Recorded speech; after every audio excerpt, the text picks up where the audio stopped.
तो कहानी शुरू होती है और हमें लॉर्ड नाम के एक लड़के को दिखाया जाता है जिसका पूरा गांव डीमन लॉर्ड से लड़ते हुए डिस्ट्रॉय हो गया और हम उसकी आंखों में देखकर जान सकते हैं कि वो इस तरह की तबाही पहले भी देख चुका है। और जब मर्लिन उसे वहां खड़ी देखती है तो उसे काफी बुरा फील होता है क्योंकि उसकी लापरवाही की वजह से ही लॉर्ड का गाँव बर्बाद हो गया था। फिर अपनी गलती सुधारने के लिए मर्लिन लॉर्ड को अपने घर ले जाने का सोचती है और लॉर्ड उसके साथ ही रहने लगता है। उसके बाद मर्लिन डिसाइड करती है कि वो लॉर्ड को जादू सिखाएगी। वो सबसे पहले उसे फ्लेम स्पेल मैजिक सिखाने की कोशिश करती है। वो उसे 3 सेकंड के लिए फ्लेम स्पेल यूज करके दिखाती है और फिर कहती है कि अगर तुम इसे नहीं कर पाते हो तो तुम्हें आज रात खाना नहीं मिलेगा। उसके बाद लॉर्ड शाम तक बहुत मेहनत करता है और अपने हाथ में छोटी सी आग जला लेता है। फिर जब वो खुश होकर उसे मर्लिन को दिखाता है तो मर्लिन उसका हौसला बढ़ाने के बजाय उसे कमजोर कहकर ताना मारती है और फिर वो उस पर फ्लेम मैजिक का यूज कर देती है जिससे लॉर्ड का चेहरा काला हो जाता है। और जो भी हो लेकिन लॉर्ड मैजिक सीख चुका था इसलिए वो उसे रात का खाना दे देती है। अगले दिन वो लॉर्ड से कहती है कि वो आज उसे वाटर मैजिक सिखाएगी। फिर वो उसे मैजिक परफॉर्म करके दिखाती है जिसमें जमीन से पानी की एक पतली धार निकलने लगती है। जिसके बाद फिर वो लॉर्ड को सेम चीज करने के लिए कहती है। लॉर्ड कोशिश करता है लेकिन बस वो जमीन को हल्का गीला कर पाता है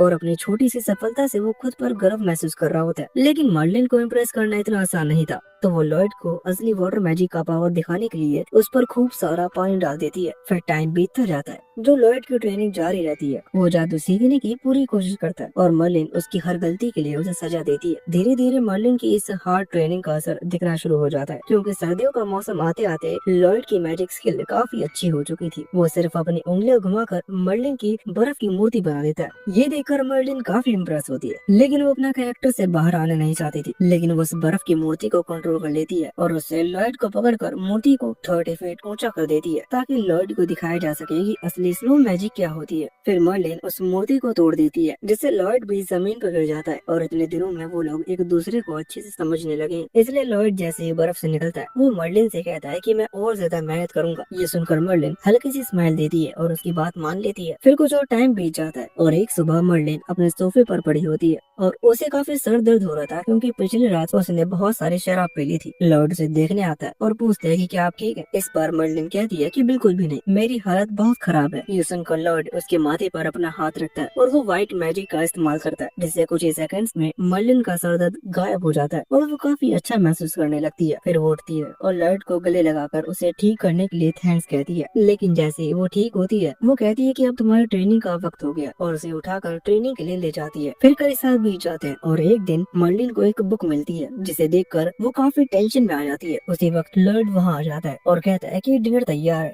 तो मर्लिन कहती है कि मैं आ रही हूँ और उस बुक को बंद कर देती है। फिर जैसे ही वो उस बुक को रखने लगती है वो गलती से लॉर्ड के सामने गिर जाता है तो लॉर्ड उसे उठा लेता है और उस बुक को छूते ही उसके अंदर से सारी जानकारी लॉर्ड के दिमाग में भरने लगती है और अचानक से उसके दिमाग में इतनी इन्फॉर्मेशन आने के कारण वो बेहोश भी हो जाता है। ये सब देखकर मर्लिन हैरान रह जाती है और उसे पता चलता है कि लॉर्ड को एक योद्धा के रूप में चुना गया है। फिर वो लॉर्ड को उसके कमरे में सुला देती है। लेकिन अगर लॉर्ड को सच में एक योद्धा के रूप में चुना गया है तो मर्लिन नहीं चाहती कि लॉर्ड भी उन गलतियों को दोहराए जो उसने की थी। इसलिए मर्लिन उसके माथे पर किस करती है जिससे लॉर्ड का माथा चमकने लगता है, यानी कि मर्लिन ने उस पर कोई मैजिक स्पेल परफॉर्म किया था। वो नहीं चाहती थी कि लॉर्ड भी अपनी मैजिक पर घमंड करने लगे जैसे कभी वो किया करती थी। अगले दिन लॉर्ड की ट्रेनिंग दोबारा शुरू होती है। इस बार मर्लिन उसे जंगल में ले जाती है ताकि वो अपनी व्हाइट मैजिक का प्रैक्टिस कर सके। फिर लॉर्ड एक फल पर व्हाइट मैजिक करता है और उस फल को तुरंत ही पका हुआ और रसीला बना देता है। तो मर्लिन उसकी तारीफ करती है लेकिन साथ ही वो उसे दिखाना चाहती थी कि अभी भी उसे बहुत कुछ सीखना है। इसलिए वो खुद एक पेड़ पर हाथ रखती है और पूरे पेड़ को हरा भरा बनाकर उसे पके हुए फलों से भर देती है। फिर रात में मर्लिन लॉर्ड को पढ़ने में मदद कर रही होती है। वो उसे बताती है कि कुछ और ऐसे भी होते हैं जो कुछ रेयर मैजिक का यूज करके मॉन्स्टर को कंट्रोल कर सकते हैं। आगे लॉर्ड बुक में एंशिएंट मैजिक के बारे में देखता है। फिर जब वो इसके बारे में मर्लिन से पूछता है तो वो अचानक से सीरियस हो जाती है और कहती है कि तुम्हें एंशिएंट मैजिक सीखने की जरूरत नहीं। उसके बाद मर्लिन उसे अगले ट्रेनिंग में अपने मैजिक विंड को जल्दी से जल्दी समन करना सिखाती है। लेकिन लॉर्ड उसे समन करने में काफी टाइम लगा रहा था तो मर्लिन उसे अपने विंड से जमीन पर गिरा देती है और कहती है कि तुम चाहे कितनी भी ताकतवर बन जाओ अपनी ट्रेनिंग को कभी मत छोड़ना। तो लॉर्ड प्रॉमिस करता है कि वो अपनी ट्रेनिंग को कभी छोड़ेगा नहीं। फिर अगला लेसन मैजिक स्टोन्स के बारे में होता है। मर्लिन उसे बताती है कि इन मैजिक स्टोन्स में बहुत ज्यादा पावर होती है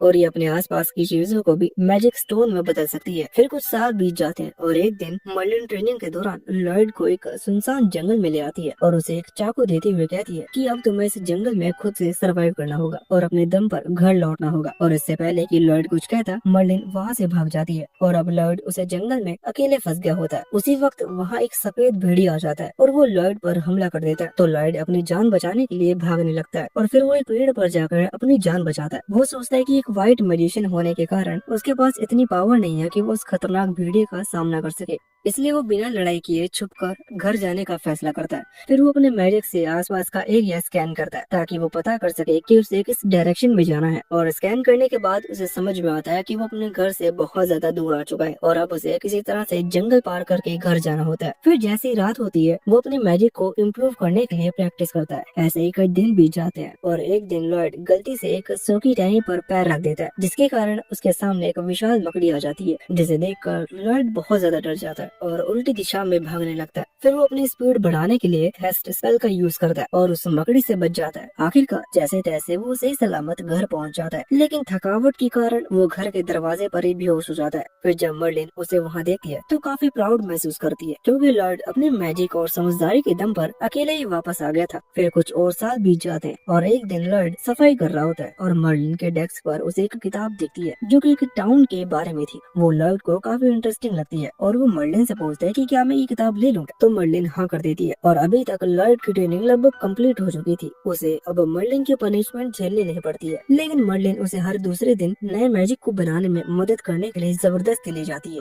क्योंकि लॉयड का स्पेल डेवलपमेंट में गजब का टैलेंट होता है। लेकिन लॉयड अब खुश भी होता है क्योंकि मर्लिन अब उसे अपने बराबर समझती है। लेकिन पिछले एक हफ्ते से वो ठीक से सोया नहीं था, क्योंकि मर्लिन उसे हर रात रिसर्च के बारे में बिजी रखती थी। इसी कारण से धीरे धीरे लॉयड तंग आने लगा और साथ ही टाउन लाइफ के बारे में उसकी इंटरेस्ट भी बढ़ती जा रही थी। आखिरकार वो एक बड़ा फैसला लेता है और जब उसकी अगली सुबह मर्लिन लॉयड के कमरे में आती है ताकि वो उसे मैजिक बनाने के काम में हेल्प करने के लिए बुला सके, तो वो हैरान रह जाती है क्योंकि लॉयड वहाँ नहीं था। वो डेस्क पर रखी उस किताब को देखती है तो उसे समझ आ जाता है कि लॉयड कहाँ गया और फिर सीन शिफ्ट होता है और लॉयड पहली बार किसी टाउन में गया। वो वहाँ की बिजी लाइफ को देखकर काफी हैरान होता है। फिर उसे भूख लगती है और वो एक ब्रेड खरीदता है, लेकिन उसे खरीदने में उसके सारे पैसे खत्म हो जाते हैं।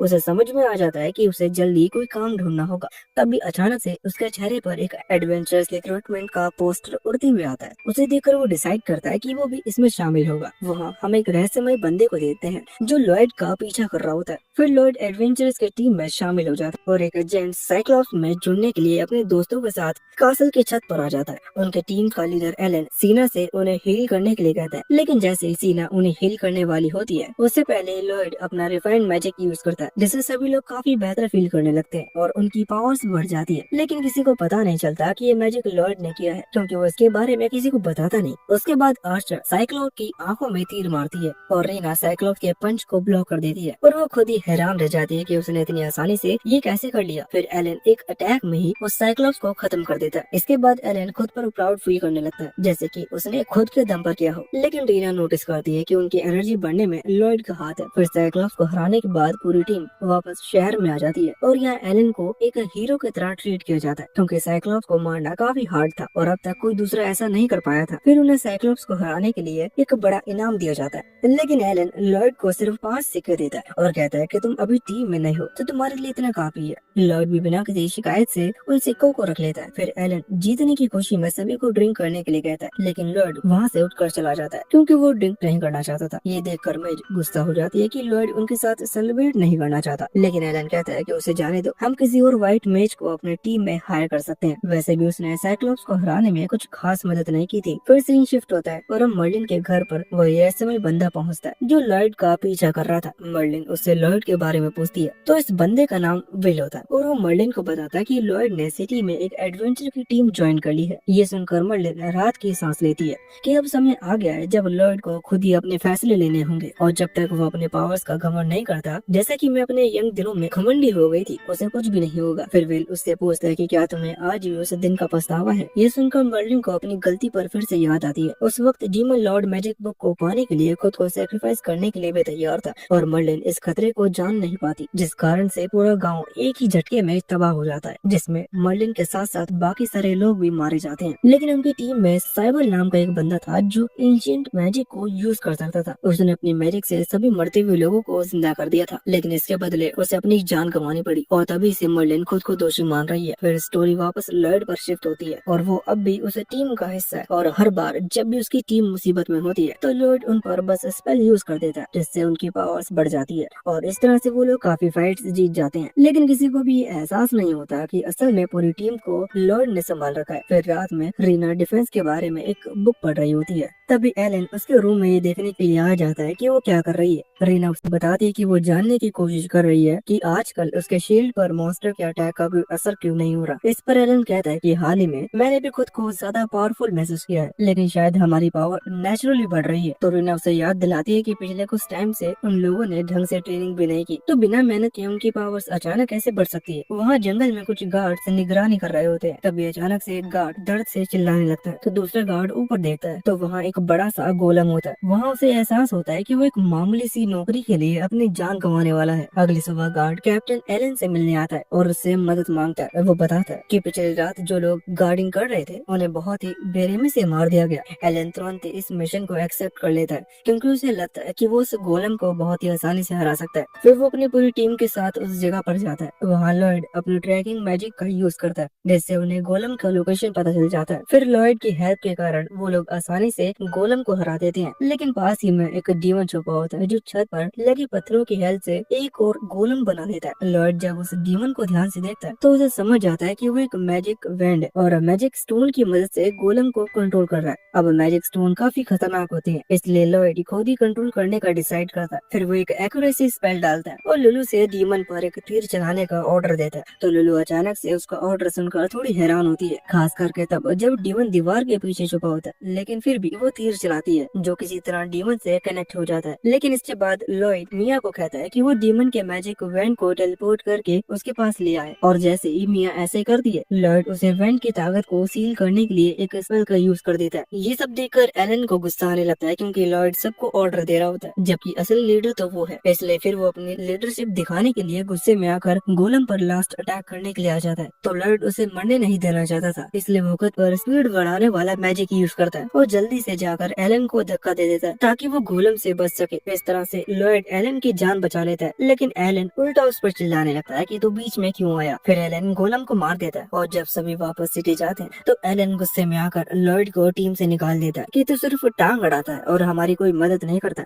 और क्योंकि मर्लिन हमेशा से लॉयड को कहती थी कि उसकी पावर किसी काम की नहीं है, इसलिए लॉयड को अब लगने लगता है कि शायद उसकी ही गलती थी, इसलिए वो बिना ज्यादा कुछ कहे टीम को छोड़ देता है। अगले कुछ दिनों तक वो नई टीम में शामिल होने की कोशिश करता है, लेकिन ये इतना आसान नहीं था। ज्यादातर टीम्स पहले ही फुल हो चुकी थी और वैसे भी व्हाइट मेज को कोई भी अपनी टीम में रखना नहीं चाहता था। लेकिन इस बार किस्मत उसका साथ देती है और एक लड़की जिसका नाम यूई होता है उसे एक व्हाइट मेज की जरूरत होती है। तो वो लॉयड को देखते ही उसका हाथ पकड़कर गिड़गिड़ाने लगती है कि प्लीज मेरी टीम में शामिल हो जाओ। फिर वो लॉयड को जबरदस्ती अपनी टीम में बाकी मेंबर से मिलवाने के लिए ले जाती है और बाकी लोग काफी हैरान होते हैं कि यूई इतनी जल्दी वापस कैसे आ गई। उन्हें लगता है कि शायद इसे व्हाइट मेज नहीं मिला क्योंकि इतने कम टाइम में उसे ढूंढना नामुमकिन था। लेकिन तभी यूई लॉयड की तरफ इशारा करते हुए कहती है कि हमारी टीम को ज्वाइन करेगा। लेकिन यहाँ छोटी सी प्रॉब्लम होती है, यूई ने अभी तक लॉयड को नहीं बताया था कि वो उसे यहाँ क्यों लेकर आई है। तो लॉयड ने अभी तक टीम ज्वाइन करने के लिए हाँ नहीं बोला होता और बाकी मेंबर्स को लग रहा था कि इतनी जल्दी उन्हें व्हाइट मेज मिल ही नहीं सकता, यहाँ जरूर कुछ गड़बड़ है। तो वो यूई से कहता है कि हमें उस मिशन को छोड़ देना चाहिए, हमारे पास व्हाइट मेज नहीं है और वैसे भी क्या गारंटी है कि लॉयड क्लम की जगह भी ले पाएगा या नहीं। सभी को इस हालत में मिशन को एक्सेप्ट करना काफी रिस्की लग रहा होता है, लेकिन यूई और क्लाइंट को निराश नहीं करना चाहती थी क्योंकि उन्हें सच में मदद की जरूरत थी। यहाँ लॉयड को सारी बातें नहीं पता होती, लेकिन उसे इतना जरूर समझ आता है कि ये मिशन बहुत जरूरी है। तो वो पूछता है कि क्या ये काम किसी और टीम को नहीं दिया जा सकता। इस पर उसे बताया जाता है कि फिलहाल कोई भी टीम अवेलेबल नहीं है, ये मिशन काफी हार्ड है, इसलिए इसे सिर्फ ए या उससे ऊपर की रैंक टीम वाले ही एक्सेप्ट कर सकते हैं और वहाँ की सारी ए रैंक टीम पहले से दूसरे मिशन पर जा चुकी है, इसलिए अभी कोई दूसरी टीम इस मिशन को नहीं ले सकती है। यूई की टीम एस रैंक की है, इसलिए वो इस मिशन को ले सकते हैं, लेकिन उनकी टीम का व्हाइट मेज अभी उनके साथ नहीं है, तो उन्हें उसकी जगह किसी और की जरूरत है। उनके साथ एक और प्रॉब्लम होती है कि गिल्ड के नियमों के अनुसार वो सिर्फ उन्हीं लोगों के साथ काम कर सकते हैं जो उनके टीम के मेंबर है, इसलिए वो किसी दूसरी टीम से व्हाइट मेज को नहीं ले सकते और इतनी जल्दी किसी भी फ्री व्हाइट मेज को ढूंढना लगभग नामुमकिन है। लॉयड उनकी मदद करना तो चाहता है, लेकिन उसे लगता है कि वो अभी एस रैंक की टीम में शामिल होने के काबिल नहीं है और इसके पहले वो कुछ कहता यूई बोल पड़ती कि चिंता करने वाली बात नहीं है, बस तुम हमारी टीम ज्वाइन कर लो। लो। फिर वो लोग लॉर्ड को एक खुले मैदान में ले जाते हैं ताकि उसे अपनी टीम में लेने से पहले उसके स्किल को टेस्ट किया जा सके। और इन सब में लॉर्ड से कोई उसकी मर्जी भी नहीं पूछ रहा होता। फिर उससे पूछती है कि तुम अपनी पावर्स का डेमो दो, लेकिन लॉर्ड परेशान हो जाता है कि कहीं उसकी पावर उन्हें निराश ना कर दे, क्योंकि वो लोग उसके मास्टर की तरह एस रैंक के हैं। तभी डेक्स यूई से कहता है कि तुम्हें लॉर्ड को ऐसे अचानक से सबके सामने पावर्स दिखाने के लिए नहीं कहना चाहिए। अगर तुम टेस्ट लेना ही चाहती हो तो तुम कम से कम उसे ये बताओ कि उसे कौन सा स्पेल यूज करना है। अब डेक्स की बात में दम तो है, तो यूई लॉर्ड से उन सब पर एनहांसमेंट मैजिक यूज करने के लिए कहती है। और ये सुनकर लॉर्ड हैरान रह जाता है, क्योंकि उसे एस रैंक की टीम में शामिल होने के लिए बहुत ही आसान सा टेस्ट लग रहा था। फिर वो उसे परफॉर्म करने के लिए यूई से पूछता है कि क्या वो सच में चाहती है कि वो बस एनहांसमेंट मैजिक करके दिखाए। इस पर यूई कहती है कि हाँ बिल्कुल, तुम्हें यही करना है, लेकिन तुम्हें इस मैजिक का यूज सभी लोगों पर एक साथ करना है। यूई की ये बात सुनकर लॉर्ड और ज्यादा कंफ्यूज हो जाता है, क्योंकि उसने पहले कई बार कई लोगों पर एक साथ एनहांसमेंट मैजिक यूज किया है और ये उसके लिए बाएं हाथ का खेल है। तो फिर टेस्ट में ये लोग इतना आसान काम करने के लिए कैसे बोल सकते हैं। शुरुआत में उसे लगता है कि शायद इसमें उनकी कोई शर्त छुपी हुई है जो उसे नहीं बताई गई, लेकिन ऐसा कुछ भी नहीं होता। वो लोग बस इतना चाहते थे कि लॉर्ड उन सभी पर एक साथ एनहांसमेंट मैजिक करे। और यहाँ उन लोगों को लग रहा होता है कि लॉर्ड के लिए थोड़ा सा मुश्किल हो सकता है। वो उससे पूछते हैं कि क्या वो कर पाएगा, तो लॉर्ड कहता है कि हाँ मैं कर सकता हूँ, लेकिन उसे अभी समझ में नहीं आ रहा कि ये टेस्ट इतना आसान क्यों है। फिर वो अपना मैजिक इवेंट समन करता है और एनहांसमेंट मैजिक करना शुरू करता है, लेकिन यूई का ध्यान इस बात पर जाता है कि उसने अचानक से इवेंट कहाँ से निकाल लिया। वो उससे पूछती है कि ये कहाँ से आया, तो लॉर्ड उसे बताता है कि ये बस एक सिंपल स्टोरेज मैजिक था। अब यहाँ लॉर्ड जानना चाह रहा होता है कि यूई को उसका एनहांसमेंट मैजिक कैसे लगा, लेकिन यूई को तो पहले से पता नहीं चला था कि लॉर्ड ने कोई जादू किया भी। लेकिन जब वो उसके बारे में सोचती है तो वो खुद को ज्यादा पावरफुल महसूस कर पा रही थी। बाकी लोगों पर भी इसका असर होता है, लेकिन किसी वजह से उन्हें नॉर्मल एनहांसमेंट मैजिक से कुछ अलग लग रहा था। तभी फिर यूई एनहांसमेंट मैजिक का असर चेक करने के लिए अपनी तलवार निकालती है और एक पेड़ की तरफ स्विंग करती है और बिना किसी मेहनत के वो पूरा पेड़ एक बार में ही काट देती है। उन्हें देखकर भरोसा नहीं हो रहा था, लेकिन लॉर्ड को एनहांसमेंट मैजिक यूज करने के बाद ये काफी नॉर्मल लगता है। यूई और बाकी लोगों को लगा था कि लॉर्ड सिर्फ स्ट्रेंथ बढ़ाने वाला एनहांसमेंट यूज करेगा, लेकिन लॉर्ड को ये बहुत आसान लगा, इसलिए उसने साथ में डिफेंस स्किल ऐड कर दी। सभी लोग लॉर्ड की ताकत देखकर बहुत हैरान रह जाते हैं और वो थोड़ी देर के लिए बस उसे ही घूरते जाते हैं, जो देखकर लॉर्ड गलत समझ लेता है और उसे लगता है कि शायद उसने कुछ गड़बड़ कर दी। तो वो उनसे माफी मांगने लगता है कि उसने उनका टाइम वेस्ट कर दिया और वो उनकी टीम में शामिल होने के लिए लायक नहीं है। लेकिन फिर जैसे ही वो जाने लगता है तो जूली उसे रोक देती है, क्योंकि वो इतने टैलेंटेड इंसान को ऐसे हाथ से निकलने नहीं देना चाहती थी और साथ ही वो लॉर्ड के बारे में और ज्यादा जानना चाहती थी। इसलिए वो उससे कुछ सवाल पूछती है और फिर उसे पता चलता है कि लॉर्ड पहले हीरो गिल्ड का मेंबर रह चुका है। यूई को ये बहुत ही बड़ी बात लगती है, क्योंकि हीरो गिल्ड पूरे किंगडम में काफी फेमस है। लेकिन फिर लॉर्ड कहता है कि उसे वहाँ से निकाल दिया गया था क्योंकि वो इतना पावरफुल नहीं है, इसलिए उसे लगता है कि वो उनके किसी भी काम का नहीं है। पर इस बार डैगिस और बाकी सभी लोग कहते हैं कि इस बात का कोई मतलब नहीं है, क्योंकि उन्होंने आज तक किसी को इतने सारे एनहांसमेंट मैजिक एक साथ डालते हुए नहीं देखा है। लेकिन अब भी लॉर्ड का मानना है कि दुनिया में उससे भी ज्यादा पावरफुल लोग होंगे। वो सभी से कहता है कि वो लोग अपने पुराने व्हाइट मैजिक को वापस बुला ले। लेकिन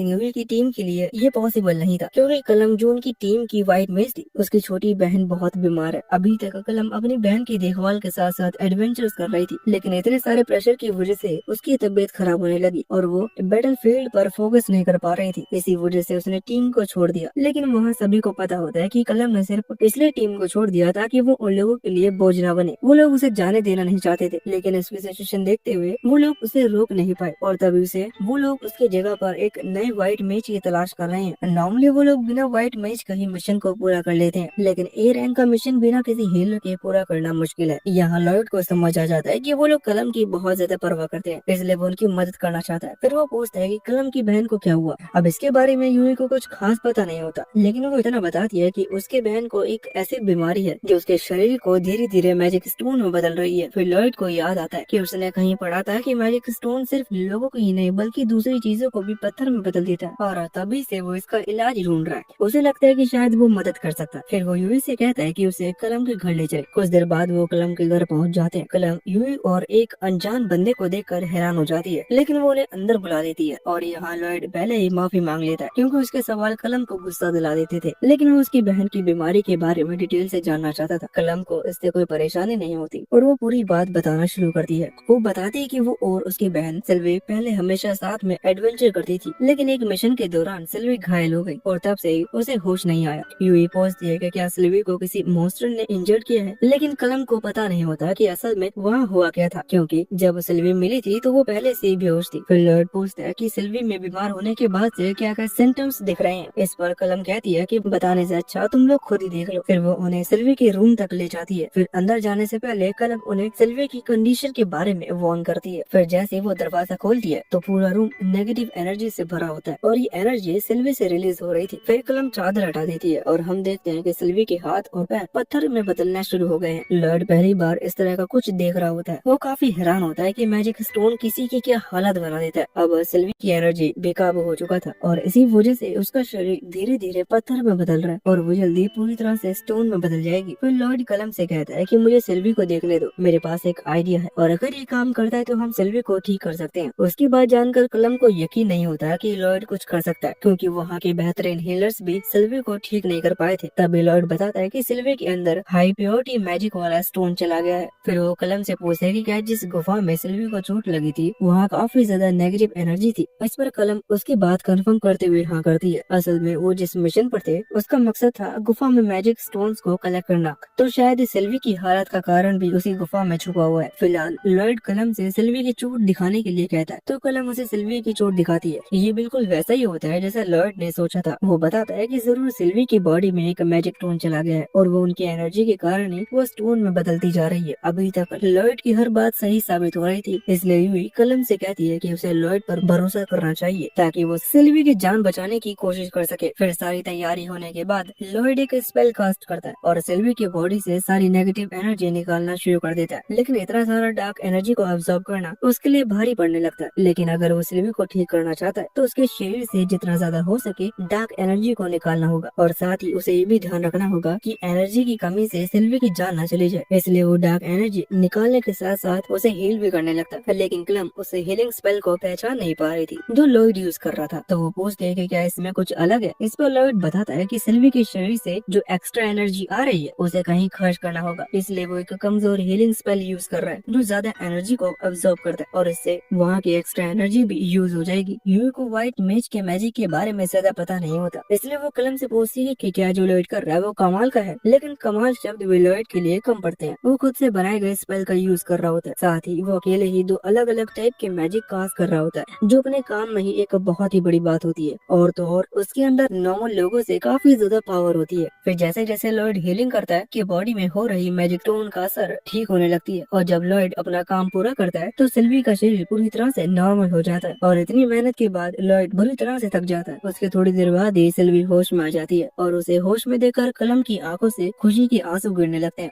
फिर वो सिल्वी को ठीक करने के लिए लॉर्ड और यूई को दिल से थैंक यू बोलती है। फिर वो उन्हें बताती है कि जैसे ही सिल्वी पूरी तरह से ठीक हो जाएगी कलम उसके साथ फिर से एडवेंचर पर जाएगी। यूई को जानकर काफी बुरा लगता है कि कलम अब उसके टीम में दोबारा शामिल नहीं होगी, लेकिन साथ ही वो समझती है कि कलम को अपनी बहन के साथ रहना ज्यादा जरूरी है, इसलिए वो चुपचाप बाय बोलकर वहाँ से चली जाती है। लॉर्ड भी वहाँ से जाने ही वाला होता है, तभी कलम उसे आवाज देती है और कहती है कि वो उसकी टीम का अच्छे से ध्यान रखे। इस पर लॉर्ड हंसते हुए हाँ कहता है कि मैं तो अभी ऑफिशियली टीम का मेंबर भी नहीं हूँ और उसे लगता है कि वो बहुत कमजोर है और उनके किसी काम का भी नहीं है। कलम को समझ में नहीं आता कि लॉर्ड खुद को कमजोर कैसे कह सकता है, लेकिन वो स्माइल करती है और कहती है कि बस अपने दिल की सुनो। फिर उसी शाम को यूई और लॉर्ड बाकी टीम मेंबर को सिल्वी से ठीक होने की न्यूज देते हैं, तो सब मिलकर लॉर्ड की तारीफ करते हैं। लेकिन साथ ही कलम ने टीम को दोबारा ज्वाइन करने से साफ मना कर दिया था, इसलिए उन्हें अपनी टीम के फ्यूचर के बारे में दोबारा सोचना होगा। और यहाँ लॉर्ड को इतने कम टाइम में ही टीम के सभी लोग पसंद आने लगे हैं। वो देखता है कि ये लोग एक दूसरे की सच्चे दिल से परवाह करते हैं, न कि हीरो गिल्ड के जैसे मतलबी हैं। फिर लॉर्ड थोड़ा नर्वस होते हुए सबसे पूछता है कि क्या आप भी वो उसे अपने टीम में लेना चाहेंगे, और बाकी लोग तो बस इस क्वेश्चन का वेट कर रहे होते हैं और इसी तरह से लॉर्ड उनकी टीम में शामिल हो जाता है। फिर वो लॉर्ड की ऑफिशियली टीम ज्वाइन करने की खुशी में पार्टी करते हैं और यूई लॉर्ड से कहती है कि आज रात वो जितना चाहे उतना खा सकते हैं और उसका बिल टीम की तरफ से होगा। और लॉर्ड जब से शहर आया था तब से उसे ये चीज सबसे अच्छी लगती है और वो बिना किसी देरी के खाना शुरू करता है और एक के बाद एक प्लेट खत्म करते जाता है क्योंकि उसे वहाँ का खाना बहुत टेस्टी लग रहा था। लेकिन बाकी लोग काफी हैरान होते हैं कि लॉर्ड खाने की इतनी तारीफ क्यों कर रहा है, क्योंकि उनके हिसाब से इस खाने का टेस्ट काफी नॉर्मल था। लॉर्ड को उनकी बात सुनकर यकीन नहीं होता कि इतने स्वादिष्ट खाने को ये नॉर्मल कैसे बोल रहे हैं और ये सब देखकर वो अपने बचपन का खाना याद करता है और सोचने लगता है कि अगर ये एवरेज है तो वो क्या था। तो बाकी लोग उससे पूछते हैं कि वो बचपन में कैसा खाना खाया करता था। इस पर वो बताता है कि जो भी मास्टर गार्डन में उगाती थी वो मैं खा लेता था, जैसे कि मशरूम, कुछ कुछ जड़ी बूटी और जंगल से लाया हुआ मीट। लेकिन उसके मास्टर की कुकिंग स्किल ऐसी थी कि उन्हें नमक भी मसालेदार लगता था, इसलिए उनके बनाए हुए खाने में कभी कोई टेस्ट ही नहीं होता था। फिर यूई उससे पूछती है कि उसके मास्टर किस तरह के इंसान है, क्योंकि कुकिंग स्किल अलग बात है, लेकिन अगर उन्होंने लॉर्ड को इतनी इम्प्रेसिव मैजिक सिखाई है तो वो खुद भी कमाल की मैजिशियन रही होगी। तभी सिल्का पूछती है कि क्या लॉर्ड की मास्टर भी उसी की तरह एक व्हाइट मेज है, और ये सुनकर लॉर्ड सोच में पड़ जाता है, क्योंकि उसने ये चीज कभी अपने मास्टर से पूछी ही नहीं थी। फिर वो कहते हैं कि मुझे पक्का तो नहीं पता, लेकिन शायद वो कॉम्बैक्ट ओरिएंटल मेज है, क्योंकि वो जितनी बार भी कुछ करती है वह धमाका हो जाता है। और ये जानकर सिल्का हैरान हो जाती है कि लॉर्ड की मास्टर ने उसे व्हाइट मैजिक सिखाई, जबकि वो खुद व्हाइट मेज भी नहीं है। फिर वो कहती है कि अगर पॉसिबल हो तो वो लॉर्ड की मास्टर से ट्रेनिंग लेना चाहेगी, लेकिन लॉर्ड तुरंत मना कर देता है। वो कहता है कि मेरे हिसाब से तुम्हारी भलाई इसी में है कि तुम मेरी मास्टर से कभी ना मिलो, क्योंकि जिस तरह की तकलीफों से उसे मर्लिन के ट्रेन में गुजारना पड़ा था वो अपने दुश्मनों के लिए भी वैसा नहीं सोचेगा। लेकिन इसका मतलब ये नहीं है कि वो अपने मास्टर को पसंद नहीं करता, वो थोड़ी रूड है लेकिन वो उतने ही दयालु भी है। उन्होंने हर समय अपने लॉर्ड का ख्याल भी रखा है। फिर उनकी पार्टी खत्म होने के बाद यूई सबको याद दिलाती है कि उन्हें अपनी अगले मिशन की स्ट्रेटेजी भी बनानी है, लेकिन उससे पहले उन्हें लॉर्ड को इस मिशन के बारे में सारी चीजें बतानी होगी। फिर यूई मिशन का नोटिस निकालती है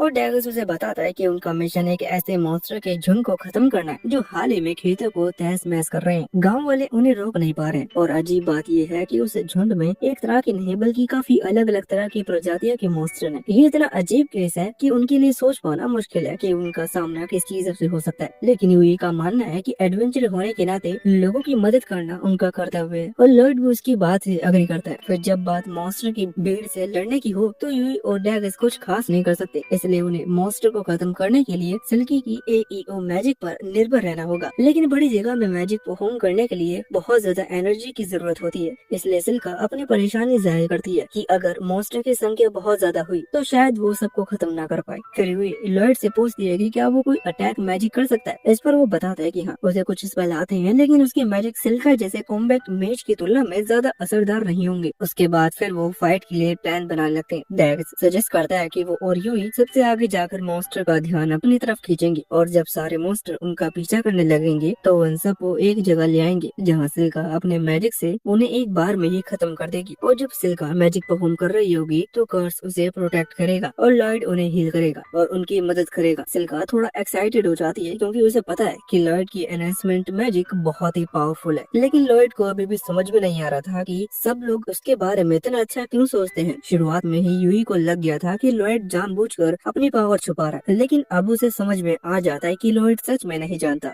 कि वो कितना ज्यादा पावरफुल है, इसलिए यूई उसे खुद पर भरोसा रखने के लिए कहती है। इस पर लॉर्ड कहता है कि मुझे हीरो गिल्ड से इसलिए निकाल दिया गया था क्योंकि मेरे पास कुछ खास पावर्स नहीं थे, इसलिए वो खुद पर भरोसा नहीं कर पा रहा था। उसके बाद सुनकर पूरी टीम हैरान हो जाती है कि आखिर कौन बेवकूफ जिसने लॉर्ड को कमजोर कहा था। वहाँ पर सभी को लॉर्ड पर पूरा भरोसा होता है और ये जानकर लॉर्ड को भी खुशी होती है। फिर स्ट्रेटेजी मीटिंग खत्म होने के बाद सब बाहर आ जाते हैं और डिसाइड करते हैं कि सुबह में वो लोग मिशन शुरू कर देंगे। फिर सभी अपने होटल की तरफ जाने लगते हैं। लॉर्ड अपोजिट डायरेक्शन में जा रहा होता है, जो कि डैगस नोटिस कर लेता है। फिर वो लॉर्ड के पास जाकर पूछता है कि वो कहाँ जा रहा है, तो थोड़ी हिचकिचाहट के बाद लॉर्ड बताता है कि उसके पास इतना पैसा नहीं है कि वो होटल में रह सके, इसलिए जब से वो शहर आया है तब से एक पुल के नीचे सो रहा है। अब डैगस को ये बात बिल्कुल भी अच्छी नहीं लगती कि उसका दोस्त सड़क पर सो रहा है, इसलिए वो उसे सिक्कों की एक थैली देता है और कहता है इसे ले लो, लेकिन लॉर्ड उसे लेने से मना कर देता है। तो डैगस कहता है कि इसे एक लोन की तरह समझो और मिशन पूरा होने के बाद जब पैसे मिलेंगे तब मुझे लौटा देना। ये सुनकर लॉर्ड काफी इमोशनल हो जाता है और प्रॉमिस करता है कि वो किसी भी हाल में उसका कर्जा चुका देगा। ये देखकर डैक्स स्माइल करता है। उस रात लॉर्ड पहली बार काफी दिनों के बाद बिस्तर पर सोता है और वो काफी खुश था क्योंकि उसे बहुत ही अच्छे दोस्त मिले हैं जो न सिर्फ उसके साथ खड़े थे बल्कि उसकी रिस्पेक्ट भी करते हैं। अगली सुबह लॉर्ड और बाकी सभी लोग यूई के घर के बाहर जमा होते हैं और थोड़ी देर बाद यूई बाहर आ जाती है और जब वो देखती है कि किसी के पास भी बैग नहीं है तो वो हैरान रह जाती है क्योंकि इस तरह के मिशन में बहुत सारा सामान ले जाना पड़ता है। तो बाकी लोग स्माइल करते हुए बताते हैं कि लॉर्ड ने अपने स्टोरेज मैजिक से सभी का सामान स्टोर कर लिया है ताकि उन्हें कुछ भी उठाना ना पड़े। फिर लॉर्ड यूई से कहता है कि अगर वो चाहे तो वो उसका बैग भी स्टोर कर सकता है, तो ये खुश होकर उसे अपना बैग दे देती है और लॉर्ड उसे भी स्टोर कर लेता है। इस पर यूई कहती है कि सच में बहुत ही बड़ी मदद है क्योंकि सफर के दौरान भारी बैग उठाना काफी मुश्किल हो जाता है। ये सुनकर लॉर्ड कहता है कि अगर वो लोग चाहें तो वो उन्हें भी स्टोरेज मैजिक सिखा सकता है क्योंकि ये बहुत ही आसान है। ये सुनकर सब हैरान हो जाते हैं, उन्हें तो ये नहीं पता था कि आम लोग भी ये कर सकते हैं। तो लॉर्ड उन्हें समझाता है कि हर इंसान के अंदर थोड़ी बहुत जादुई शक्ति होती है, इसलिए वो लोग प्रैक्टिस करके इसे सीख सकते हैं।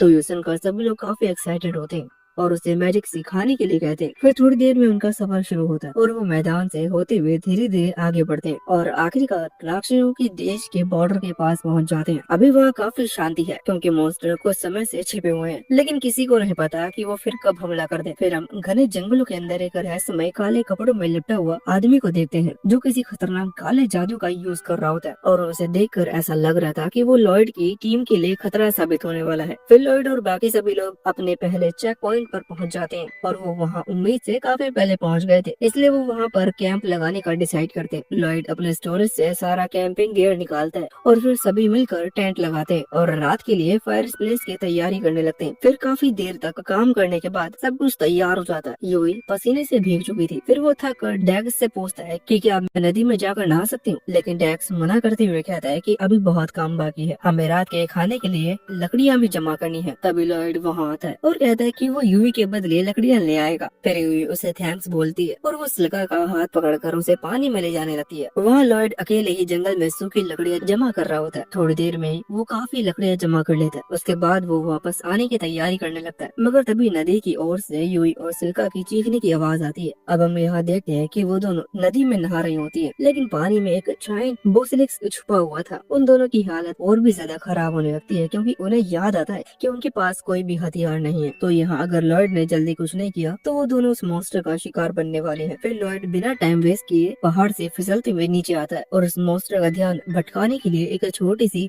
आग की बॉल बनाकर उसकी तरफ फेंक देता है, जिससे उसका ध्यान लॉयड की ओर चला जाता है। फिर लॉयड चिल्लाकर यूई और सिल्का से जल्दी किनारे पर आने के लिए कहता है और अपने स्टोरेज से उनके लिए हथियार निकाल कर उनकी तरफ फेंक देता है। साथ ही वो उन पर एनहेंसमेंट मैजिक भी यूज करता है और उसके बाद जंप करते ही और एक ही बार में बोसलिस का सर काट देती है। फिर सिल्का लॉयड और यूई को कवर देने के लिए कहती है क्योंकि वो एक फायर बॉल से अटैक करने वाली थी। तो लॉयड और यूई तुरंत ही छलांग लगाकर कवर ले लेते हैं और सिल्का उस फायर मैजिक का यूज कर देती है, जिससे वो जलकर राख बन जाता है। और यहाँ सिल्का खुद के अंदर इतनी पावर देखकर हैरान रह जाती है क्योंकि इतनी ज्यादा मैजिक उसे पहले कभी महसूस नहीं हुआ था। उसे नहीं पता होता कि लॉयड ने उन पर बस स्पेल डाल दिया था। तभी फिर अचानक से यूई का टॉवल नीचे गिर जाती है और वो लॉयड के सामने खड़ी रह जाती है। खैर वो इस बारे में फिर कभी बात नहीं करना चाहेगी। उसके बाद वो लोग कैंप वापस चले जाते हैं और लॉयड सबका ध्यान भटकाने के लिए उन्हें स्टोरेज मैजिक सिखाने का डिसाइड करता है। फिर वो उन्हें अपने हाथों की हेल्प से स्टोरेज मैजिक यूज करना बताता है, लेकिन ये सुनने में जितना आसान लग रहा था करने में उतना ही मुश्किल था। सभी लोग मैजिक यूज करने की कोशिश करते हैं लेकिन कोई भी कर नहीं पा रहा था। तो लॉयड को लगने लगता है कि शायद वो एक खराब टीचर है, लेकिन डैगस उसे दिलासा दिलाता है कि तुम बिल्कुल परफेक्ट बता रहे हो, लेकिन हमें इसे सीखने में थोड़ा टाइम लगेगा। तभी सिल्का के दिमाग में एक आइडिया आता है और वो स्टोरेज वर्ड चैंट करने लगती है और जैसे ही वो ऐसा करती है तो उसका स्टोरेज स्पेस सच में खुल जाता है। तभी बाकियों को अपनी गलती पता चलती है। असल में सभी बिना कुछ बोले उस स्पेल को कास्ट करने की कोशिश कर रहे थे क्योंकि लॉयड हमेशा ही ऐसा करता था, लेकिन लॉयड की बात ही कुछ और थी। उसके बाद फिर वो सभी कोशिश करते हैं और आखिरकार सभी का स्टोरेज स्पेस काम करने लगता है, लेकिन अभी भी उन्हें काफी प्रैक्टिस की जरूरत थी। फिर रात के वक्त जब सब डिनर कर लेते हैं तो लॉयड आग के पास बैठा होता है। तभी यूई उसके पास आती है और लॉयड से उसकी गिल्ड ज्वाइन करने के लिए थैंक्स बोलती है। इस पर लॉयड कहता है कि उसकी कोई जरूरत नहीं है क्योंकि वो वैसे भी ज्वाइन करने के लिए कोई गिल्ड ढूंढ रहा था। फिर भी यूई को थोड़ा बुरा लग रहा होता है क्योंकि उसने लॉयड से उसकी टीम ज्वाइन करने के लिए जबरदस्ती की थी, लेकिन लॉयड चाहता था कि वो बस इस मिशन को किसी भी हालत में पूरा करना चाहती थी। फिर लॉयड उससे पूछता है कि वो इस मिशन को इतनी शिद्दत से पूरा करना क्यों चाहती है जबकि उसका इस जगह से कोई लेना देना नहीं है। इस पर यूई बताती है कि ये जगह उसे अपने होम टाउन की याद दिलाती है क्योंकि जब वो छोटी थी तब उसकी विलेज पर भी मॉन्स्टर्स ने हमला कर दिया था और उस हमले में वो एकमात्र सर्वाइवर बची थी। इसी हादसे के कारण उसे काफी गहरा सदमा लगा था, इसलिए वो हमेशा कोशिश करती है कि फिर वैसा किसी और विलेज के साथ न हो। तभी अचानक से लॉयड को कुछ अजीब सी आवाज सुनाई देती है तो वो तुरंत यूई से बाकी सबको उठाने के लिए कहता है क्योंकि अब यहाँ रुकना उनके लिए सेफ नहीं था। फिर कुछ ही पलों में वहाँ बड़े बड़े स्पाइडर्स का एक झुंड आता है और उनसे बचने के लिए टीम के सभी मेंबर्स पेड़ के पीछे छुप जाते हैं, लेकिन तभी यूई का पैर एक सूखी टहनी पर पड़ जाता है और उसकी आवाज से सारे स्पाइडर को उनके बारे में पता चल जाता है। तो वो लोग भी अपने वेपन्स निकाल कर लड़ाई करने के लिए तैयार हो जाते हैं, लेकिन तभी एक स्पाइडर सिल्का की वेंट को पकड़ लेता है और उसे पेड़ के ऊपर चिपका देता है ताकि वो अब कोई भी अटैक स्पेल कास्ट ना कर सके और इस तरह से वो सभी भारी मुसीबत में फंस जाते हैं। तो लॉयड सिचुएशन को अपने हाथ में लेने का डिसाइड करता है और सबको बताता है कि उसके पास एक प्लान है। फिर सबसे पहले वो सब पर एनहेंसमेंट मैजिक करता है ताकि उनकी पावर बढ़ जाए और फिर यूई को आगे भेजता ताकि वो स्पाइडर को रोक सके। उसके बाद वो कर्स को सिल्का का वेंट पेड़ से वापस लाने के लिए कहता है। फिर जब सिल्का को उसका वेंट मिल जाता है तो लॉयड सिल्का और कर्स को कंबाइन अटैक करने के लिए कहता है। फिर लॉयड का प्लान पूरी तरह से काम करता है और सारे स्पाइडर्स खत्म हो जाते हैं। वो इस बात से खुश होता है कि सभी सही सलामत है, लेकिन फिर वो सोचने लगता है उसने सबको ऑर्डर्स देकर अपनी हद ही पार कर दी थी। तो वो सबको ऑर्डर देने के लिए माफी मांगता है क्योंकि वो ग्रुप का लीडर नहीं है। लेकिन किसी को भी इससे कोई फर्क नहीं पड़ता क्योंकि लॉयड के पास काफी नॉलेज है और उसके दिए इंस्ट्रक्शन सच में कमाल के थे। और सच बात ये है कि अगली बार अगर फिर से ऐसी सिचुएशन आती है तो सभी चाहेंगे कि लॉयड ही उन्हें लीड करे। अगली सुबह सभी लोग अपना सामान समेटते हैं और सब कुछ स्टोर करने के बाद अपने सफर पर फिर से शुरू कर देते हैं। लेकिन यहाँ लॉयड काफी गहरी सोच में डूबा हुआ था क्योंकि पिछली रात स्पाइडर का अटैक करना उसे सिर्फ एक इत्तेफाक नहीं लग रहा होता। इसलिए अगले कुछ दिन तक लॉयड खुद ही निगरानी करने की जिम्मेदारी लेता है ताकि फिर से वैसा कुछ ना हो। लेकिन जल्द ही बाकी सबको लॉयड की चिंता होने लगती है क्योंकि हर रात देर तक जागने की वजह से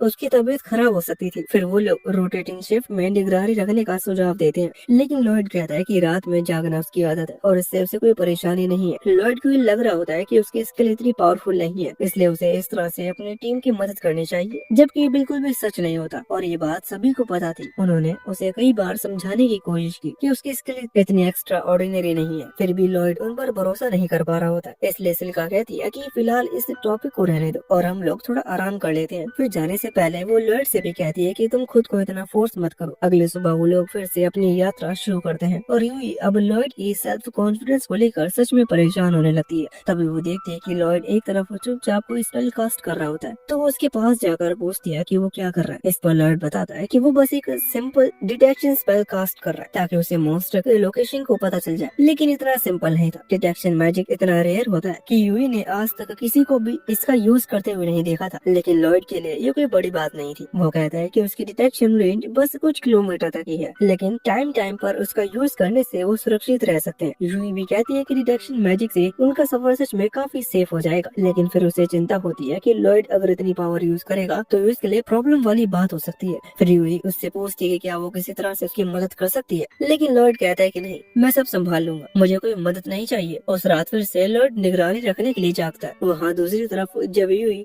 और सिल्का टेंट के अंदर आते हैं तो वो सोचने लगते हैं कि क्या लॉयड हम पर भरोसा नहीं करता या फिर कुछ और बात है। यूई को पता है कि लॉयड बहुत कैपेबल है, लेकिन अभी तक उसने किसी भी टीम मेंबर के ऊपर भरोसा नहीं किया था, जबकि वो लोग एक दूसरे के साथ देते हैं। लेकिन सिल्का को इसमें कोई प्रॉब्लम नहीं लगता क्योंकि कुछ लोगों को अपने टीममेट से घुलने मिलने में टाइम लगता है। जब उनकी टीम पहली बार बनी थी तब यूई और सिल्का भी एक दूसरे से बहुत ही कम बात करते थे, लेकिन धीरे धीरे उनका रिश्ता मजबूत होता गया और वो बहुत ही अच्छी दोस्त बन गई। लेकिन यहाँ लॉयड का तो मामला अलग ही है क्योंकि उसे लगता है कि वो बहुत कमजोर है और इसी वजह से वो बिना मतलब का खुद को साबित करने की कोशिश कर रहा है, जबकि उसे ऐसा करने की कोई जरूरत नहीं है। फिर वो ये भी कहती है कि मुझे भी लगता है कि शायद उसे सच में कुछ टाइम की जरूरत है, लेकिन उसके ऐसे बर्ताव के पीछे जरूर कुछ कारण है। उधर लॉयड अभी भी निगरानी कर रहा होता है, तभी डैगस उसके पास आता है और कहता है कि उसे किसी काम में लॉयड की मदद चाहिए। फ्रेंड लॉयड से कहता है कि मुझे हेल्प करने में कोई प्रॉब्लम नहीं है, लेकिन अभी मैं नहीं जा सकता क्योंकि मुझे यहाँ निगरानी करनी है। तभी कॉर्स भी वहाँ जाता है और कहता है कि थोड़ी देर के लिए वो यहाँ निगरानी कर लेगा और आखिरकार लॉयड मान जाता है और डैगस के साथ चला जाता है। वो दोनों जंगल के अंदर आ जाते हैं जहाँ एक जगह पर डैगस पेड़ों के बीच में एक चाइम स्टीम्स को लगाना शुरू करता है। तो लॉयड पूछता है कि वो क्या कर रहा है। इस पर डैगस बताता है कि अगर कोई मॉन्स्टर हमारी तरफ आएगा तो इस सिस्टम उसके बारे में उन्हें पहले ही बता देगी, जिससे लॉयड को अब पूरी रात जाकर निगरानी करने की जरूरत नहीं है। तो लॉयड इसके लिए मना करने लगता है क्योंकि सोते समय वो अपना डिटेक्शन मैजिक यूज नहीं कर सकता। इसी पर डैगस पूछता है कि क्या तुम्हें हम लोगों पर भरोसा नहीं है। इस पर लॉयड कहता है कि मुझे तुम लोगों पर पूरा भरोसा है, लेकिन पिछले कुछ टाइम से वो जिस तरह से बर्ताव कर रहा था उससे पूरी टीम को लगता है कि उसे उन पर भरोसा नहीं है। वो सारा काम अकेले करता है और किसी और को किसी भी काम में मदद करने नहीं देता। फिर लॉयड डैगस को यकीन दिलाता है कि वो उन पर पूरी तरह से भरोसा करता है, लेकिन मर्लिन ने उसे हमेशा हर काम अकेले करना सिखाया था। और फिर जब वो पहली बार सिटी आया था तो जिस गिल्ड को उसने ज्वाइन किया था वहाँ उन लोगों ने उसे यूजलेस बोलकर रिजेक्ट कर दिया था। इसलिए उसे लगने लगा कि अगर वो कड़ी मेहनत से खुद को साबित नहीं करेगा तो वो दूसरों के लिए कभी भी यूजफुल नहीं बन पाएगा। डैगस ये सब सुनकर कहता है कि लॉयड उनके लिए कभी भी बोझ नहीं है और अगर ऐसा होता भी है तब भी उन्हें कोई प्रॉब्लम नहीं है क्योंकि उन्होंने टीम बनाई इसलिए थी ताकि वो एक दूसरे पर भरोसा कर सके और जरूरत पड़ने पर एक दूसरे से मदद ले सके।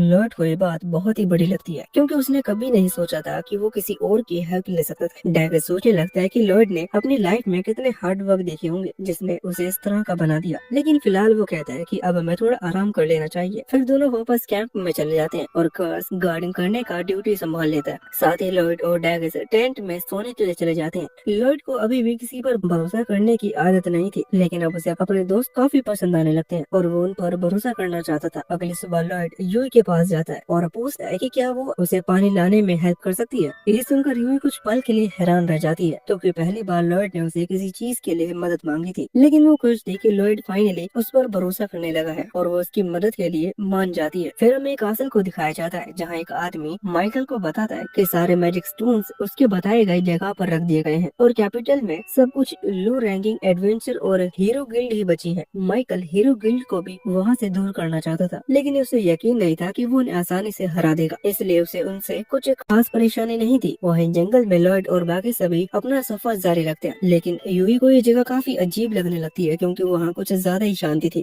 और बाकियों को भी कुछ शक होने लगता है, क्योंकि उनके यहाँ आने के बाद से एक भी मॉन्स्टर ने उन पर अटैक नहीं किया था। यूई लॉयड से पूछती है कि कहीं ये सब उसकी किसी स्पेल की वजह से तो नहीं हो रहा, लेकिन लॉयड उसे बताता है कि वो बस अपनी डिटेक्टिव मैजिक यूज कर रहा है और ये मैजिक सिर्फ आसपास के मॉन्स्टर की लोकेशन को बताता है। इसका मतलब कोई और चीज है जो इन मॉन्स्टर को डरा कर भगा रही है। इसलिए लॉयड अपनी डिटेक्शन मैजिक की रेंज बढ़ा देता है ताकि उन्हें इसका कारण पता चल सके। कुछ देर तक स्कैन करने के बाद आखिरकार उसे कुछ नजर आता है। वो सभी को बताता है कि लगभग 2.5 किलोमीटर के बाद बहुत सारे मॉन्स्टर एक पास इकट्ठा है और ये वही जगह है जिस तरफ वो जा रहे हैं। और इससे पहले कि वो और कुछ डिस्कस करते, लॉयड से कहती है कि वो फिर से 2 किलोमीटर की रेडियस में ठीक से स्कैन करे। तो लॉयड ही ऐसा करता है और उसे इसमें कुछ भी स्पेशल नहीं लगता, लेकिन बाकी लोग उसे बताते हैं कि 2 किलोमीटर तक स्कैन करना बहुत ही बड़ी बात और इसे कर पाने में सबसे टैलेंटेड जादूगरों को भी पूरी जिंदगी लग जाती है। लॉयड की बात भी नहीं बताते कि 2 किलोमीटर इतनी बड़ी बात थी, लेकिन तुरंत ही उसके अंदर से आवाज आती है कि उसे अपने अचीवमेंट को इतना भी बड़ा नहीं मानना चाहिए। इसलिए वो सबसे कहता है कि 2 किलोमीटर उसकी मैक्सिमम रेंज है और इसमें बहुत ज्यादा एनर्जी लगती है, इसलिए वो उसे ज्यादा बार यूज नहीं कर सकता।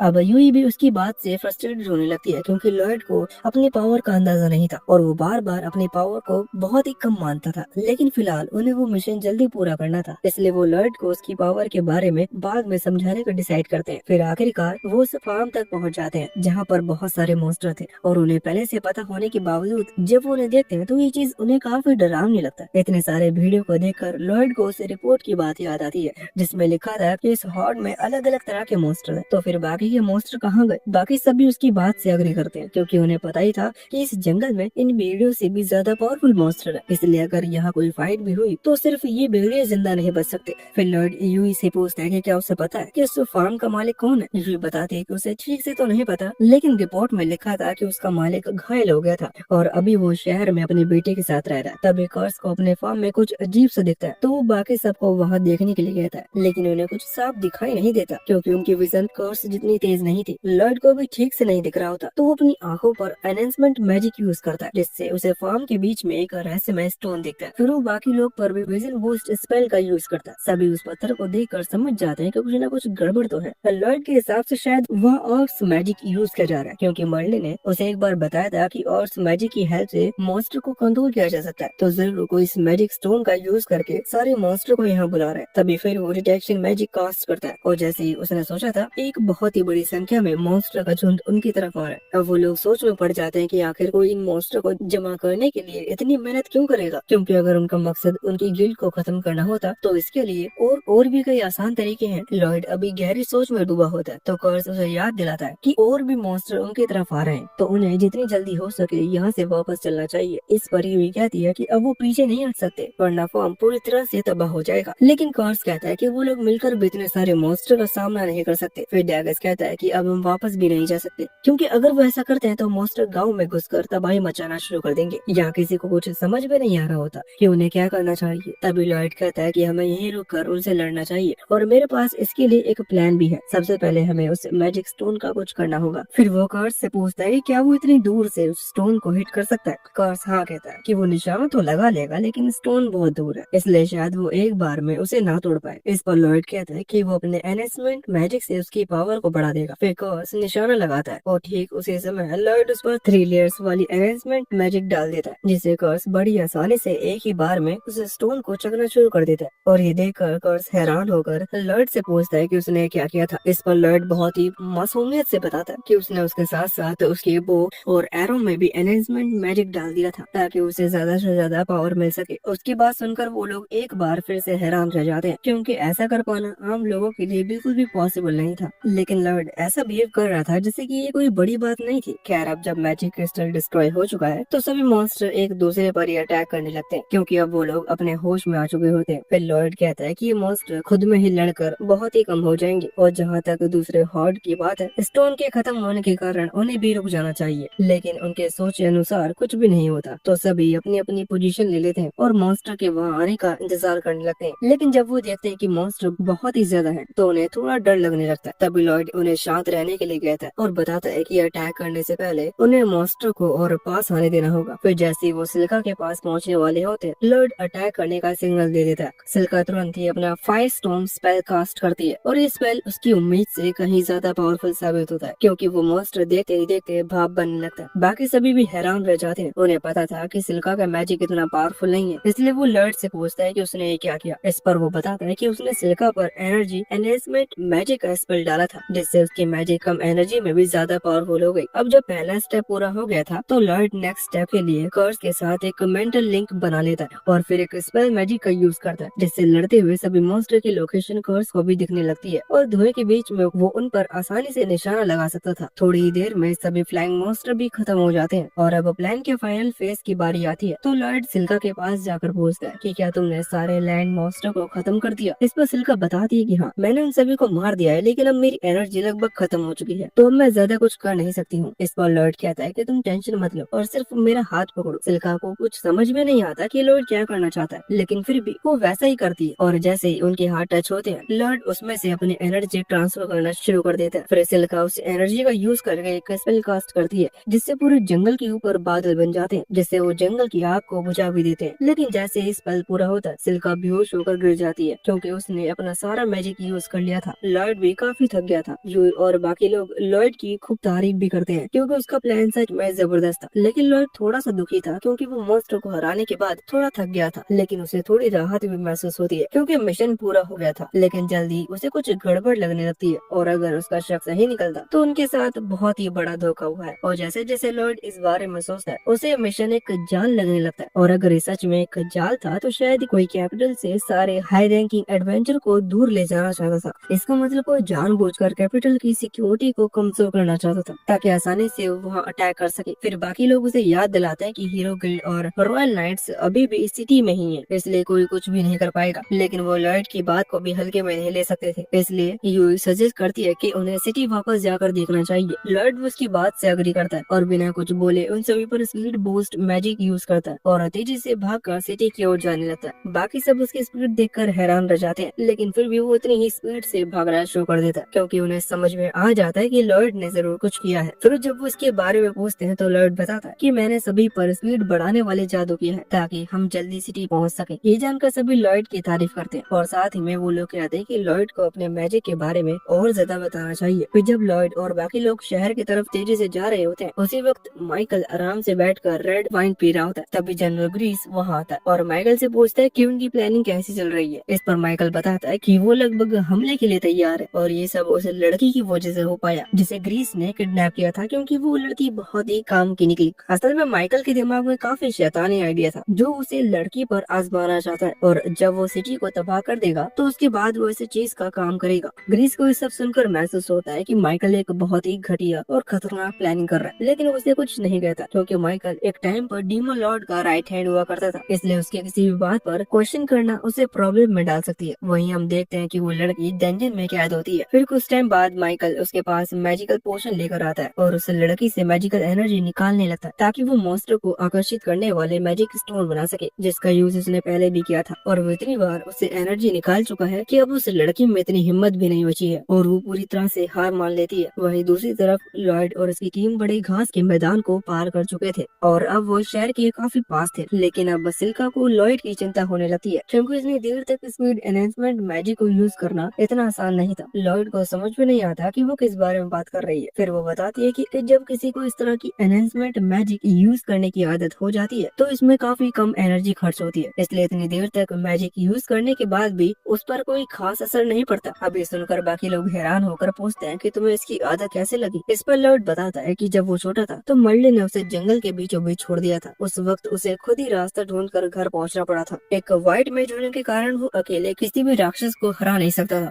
लेकिन उसने खुद पर मैजिक परफॉर्म किया और घर पहुंचने तक भागता रहा। और इसी भाग दौड़ में उसने इस तरह के मैजिक का यूज किया जिससे उसे इन सब की आदत हो गई। ये सुनकर बाकी सभी हैरान रह जाते हैं, लेकिन लॉर्ड बड़े ही आराम से कहता है कि मुझे लगता है कि ये तो नॉर्मल ट्रेनिंग है, इसमें इतनी कोई खास बात नहीं है। तो यूई और सिल्का कुछ पल के लिए शांत रहते हैं। उन्हें भरोसा नहीं होता कि उन्हें लॉर्ड को ये बताना पड़ रहा है कि नॉर्मल टीचर अपने स्टूडेंट को इस तरह से जंगल में अकेला छोड़कर ट्रेनिंग नहीं देते। वो लॉर्ड को आराम से समझाने की कोशिश करते हैं, लेकिन लॉर्ड उल्टा समझ लेता है कि शायद दूसरे बच्चों को इससे भी हार्ड ट्रेनिंग से गुजरना पड़ता होगा, और वो सोचने लगता है कि शायद मेरी ताकत सच में बहुत ही ज्यादा कम है। थोड़ी देर आराम करने के बाद लॉर्ड एक बार और सभी पर एनहेंसमेंट मैजिक डालता है और सब मिलकर फिर से शहर की ओर भागने लगते हैं। लेकिन तभी फिर अचानक से लॉर्ड रुक जाता है और इतनी जल्दी में रुकता है कि वो पीछे सभी लोग उसके ऊपर गिर जाते हैं। फिर सब उससे पूछते हैं कि तुम अचानक से क्यों रुक गए। इस पर लॉर्ड बताता है कि उसे अपनी स्कैन एबिलिटी से आगे कुछ महसूस हो रहा है, लेकिन उसे समझ में नहीं आ रहा कि वो क्या है। फिर सिल्का पूछती है कि क्या वो कोई मॉन्स्टर है। इस पर लॉर्ड जवाब देता है कि शायद नहीं,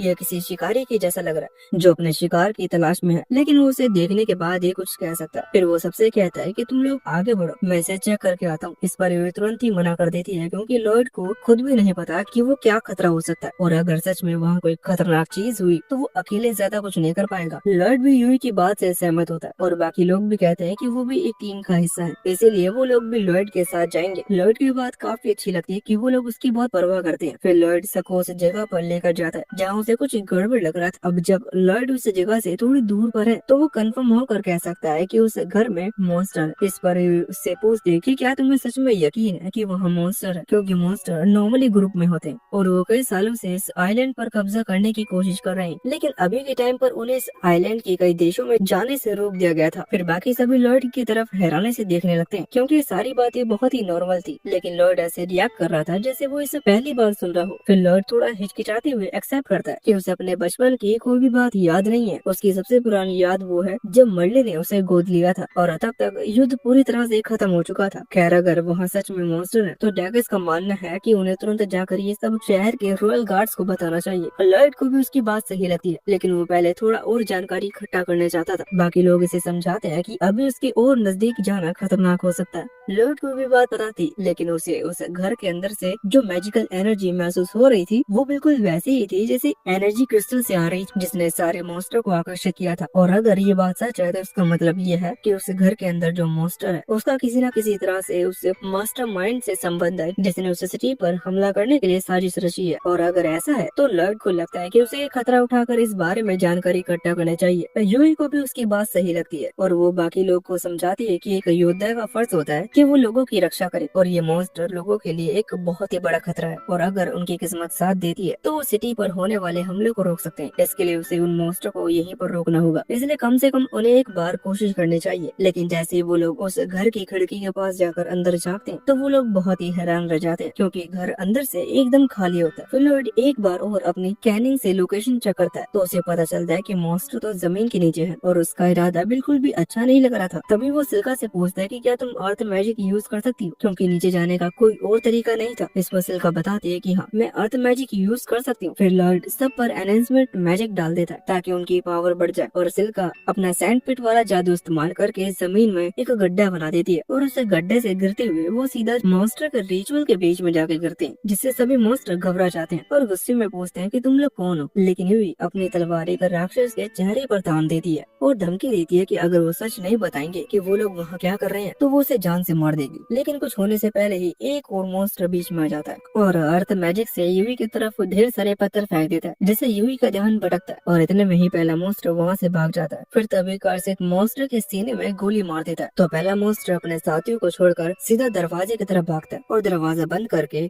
हॉलवे में चला जाता है ताकि यूई उसका पीछे न कर सके। और जब यूई का ध्यान भटका होता है तो बचे हुए मॉन्स्टर चुपके से उस पर हमला करने की कोशिश करते हैं, लेकिन बीच में कर्स आ जाता है और उन दोनों मॉन्स्टर के पैर में गोली मार देता है, जिससे यूई को उन्हें आसानी से रोकने में मौका मिल जाता है। अब जब वो लोग यहाँ के सारे डेमन को मार देते हैं तो सभी फिर से इकट्ठा होते हैं और आखिरी डेमन का पीछा करने की तैयारी करने लगते हैं। वहाँ दरवाजे की दूसरी ओर डेमन एक लड़की को मैजिकल कोकून में लपेट रहा होता है ताकि वो यहाँ से उसे दूसरी जगह ले जा सके, लेकिन यूई और बाकी लोग दरवाजा तोड़कर अंदर घुस जाते हैं, जिससे डेमन तुरंत भागने लगता है। फिर सब मिलकर उसका पीछा करते हैं और सीढ़ियों के ऊपर खुली जगह पर पहुँच जाते हैं, लेकिन अभी भी डेमन भाग सकता था इसलिए लॉयड यू से कहता है कि वो डीमन के आगे जाकर उसे रोकेगा और साथ ही सिल्का और डैगस साइड से आकर उसे चारों ओर से घेर लेंगे। आखिरकार डीमन के पास भागने के लिए कोई रास्ता नहीं बचता, तो लॉयड डीमन से कहता है कि अब वो हार मान ले, क्योंकि उसे बहुत सारे सवाल पूछने हैं। लेकिन डीमन हार मानने से मना कर देता है और आखिरी कोशिश के रूप में एक बिजली वाला जादू करता है ताकि वो पूरे ग्रुप को खत्म कर सके। लेकिन लॉयड को उसकी चाल पहले से ही पता चल जाती है और वो सब पर जादू डाल देता है, जिससे वो सभी बच जाते हैं और लास्ट अटैक डीमन के सीने को चीरते हुए निकलता है, जिससे वो मर जाता है। फिर उसे डीमन के मरने के बाद लॉयड ककून पर कंट्रोल कर लेता है और जब उसे खोलता है तो वो हैरान रह जाता है, क्योंकि वहाँ एक बीस्ट गर्ल होती है।